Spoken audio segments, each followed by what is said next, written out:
ကမဟုတ်သေးဘူးနော်ဘယ်လိုလဲလက်နေတဲ့ပုံစံပေါ့သေးဘူးကပိတာတော့ညပိုင်းရှူတင်ရှိရကောင်နေပိုင်းကျွန်တော်ပြင်ဆောင်ခဲ့ရတာမျိုးတွေတော့အားရကြရပြီးလုပ်ခဲ့ရဆိုတော့ပြင်ဆင်ခြင်းတော့ကျွန်တော်မရှိခဲ့ဘူးရှက်တာဒီကတော့အများကြီးရှိပါတယ်နေရှက်တယ်ပြောမှာကိုနေပပရှိရဲ့ချိန်မျိုးမှာကိုပြောဆောင်အဆင်ပြေပြီးတော့ဒါမျိုးလူအများကြီးဖြစ်သွားတဲ့ခါမျိုးမှာကိုဘာလို့လောအောင်ဒီကြောင်းအိုင်းဖြစ်နေခဲ့ရမျိုးဒီရုပ်ရှင်စရိုက်နေတဲ့အချိန်မှာကျွန်တော်ကခွင့်ယူခဲ့တယ်နောက်ဆုံးကခွင့်ယူခဲ့တယ်ခွင့်တိုင်ခဲ့တယ်ဒါပေမဲ့အချိန်မျိုးကြောင့်ရှေ့ကမတည်မငြိမ်ဖြစ်တာကြီးများလာတဲ့ခါကျကျွန်တော်ကဒီဘက်ကိုအာယုံစိုက်နိုင်တော့တခါလေဆိုရှစ်တင်လာဖို့လဲတော့မလာခြင်းတော့လာပြီးဆိုလဲဒီတခါလေကင်းစောင့်နေရတယ်ညပိုင်းရှူတင်ရှိရနော်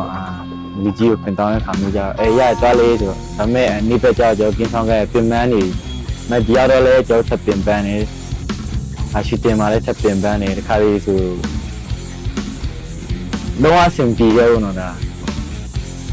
တော်အဆင်ပြေခဲ့တော့တော်လေးအဆင်ပြေနေမှာပါတယ်ဒီပထမဆုံးနေ့ပထမဆုံးရကျွေးစားတဲ့နေ့မှာဆိုတော့ယူဖောင်းနေပြီးတော့ပြီးယူဖောင်းနေရတဲ့အခါရားတယ်လူစိတ်ကလုံးဝမတည်ဘူးဗျာအဲ့ဟာယူပြီးရတာရဒီကလုံးဝအဆင်ပြေခဲ့တော့အဲ့ဟာလောက်ရတယ်ဒါဖြူဖြူပြင်ဆင်ကြမလို့ပေါ့နော်ဘာကြောင့်လဲဆိုတော့ကျွန်တော်ကရဲဘော်ကြီးဖြစ်တယ်သူ့တော်လန်နေရဖြစ်တယ်ဆိုတော့မြေရန်တို့ဒီပုံစံလုပ်နေဒီချိုးမျိုးလုပ်နေဆိုတာကျွန်တော်တီဗီသားပဲလीနော်တီဗီသားဆိုတော့သူပုံစံကဒါပဲဆိုတော့တီဗီသားဆိုတော့ရန်ကြီးတော့ခက်ခဲမရှိခဲ့ပါဘူးအရင်ရုံမာတဲ့ခန်းလေးပေါ့နော်အဲမျိုးစကြတော့ကိုကတိရရင်လက်တွေ့ရတာမျိုးကဟိုတိတ်မကြုံဘူးကျွန်တော်ကိုယ်တိုင်တေးဥဆောင်လိုက်ရတဲ့ခါမျိုးမှာကြတော့တော်လေးကိုယွန်စရာကောင်းပါတယ်ကျွန်တော်ချင်းချင်းအောင်မိကလေးတယောက်ဟောမှာပါရနာရစင်းနေမှာကြားရတယ်အဲ့လိုလည်းမလုပ်ချင်ဘူးเนาะဒါပေမဲ့ကိုကရှော့ရလိုက်နောက်တစ်ခေါက်ဒါဆက်ရခိုင်းလိုက်ဆိုတော့စီတီတော့ဆိုပြီးတော့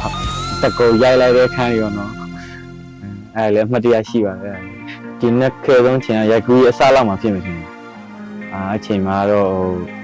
ဒီတိုက်ပွဲလေးငြိမ်သက်နေသေးတယ်ကိုလည်းဒီဘက်ပိုင်းပေါ့เนาะနည်းနည်းလေးအချိန်ပေးနိုင်တဲ့အချိန်ဆိုတော့အဲ့ချိန်မှာတော့ဒီနေ့ဆုံးတော့ဖြစ်မယ်ခင်ဗျကျွန်တော်ကဒီအလုပ်ကိုလုပ်ဖူးရမဟုတ်လေနော်တရုတ်ဆောင်ဆိုတဲ့ဟာမျိုးကျွန်တော်လုပ်ဖူးရမဟုတ်ဘူးဆိုတော့ကင်မရာရှိရောက်ရင်လည်းကျွန်တော်တို့အတွက်အဆင်ပြေတဲ့အပိုင်းလည်းများတယ်တကယ်တမ်းဟိုတစ်ခုပဲယူရမယ်ဆိုတော့ကျွန်တော်တော်လိုင်းယူရလုပ်ဖြစ်မယ်ကျွန်တော်အနေနဲ့ဆိုတော့လုံးဝစစ်တက်ဆိုရင်မုန်းတယ်ကြည့်ကျင်စိတ်လည်းမရှိဘူးဟိုကစိတ်ပြက်စရာကောင်းတဲ့အရာလို့ကျွန်တော်တို့မြင်ပြီးတော့ဘာကိုကသွားပြီးတွေ့လဲဆိုတော့ဒီကစစ်ခွေးရဲ့မကောင်းတာတွေသူတို့ရဲ့လောက်ရက်တွေပေါ့နော်ဒါမျိုးရှိတယ်ဆိုတာမျိုးဒီအများကြီးချပြခွင့်ရမယ်ဆိုပြီးတော့ကျွန်တော်ပါဝင်ပြုဆောင်ဖြစ်သွားတာပေါ့နော်အကုန်လုံးလည်းတီးလောက်မယ်ထင်ပါတယ်ဒီကားကကျွန်တော်တို့ပထမဆုံးရတာဖြစ်တယ်ပြီးတော့ကျွန်တော်မှလွဲချက်တွေအများကြီးရှိရပေါ့နော်ကျွန်တော်ဒီစင်ပီရဲ့ကြားထဲမှာဒီစင်ပီလိုလေးရက်ခဲ့ရဖြစ်တဲ့အတွက်ကျွန်တော်အားနည်းချက်တွေရှိရင်မှားရရှိရင်တောင်းရမှာလေလို့ဒီကနေပြောချင်ပါတယ်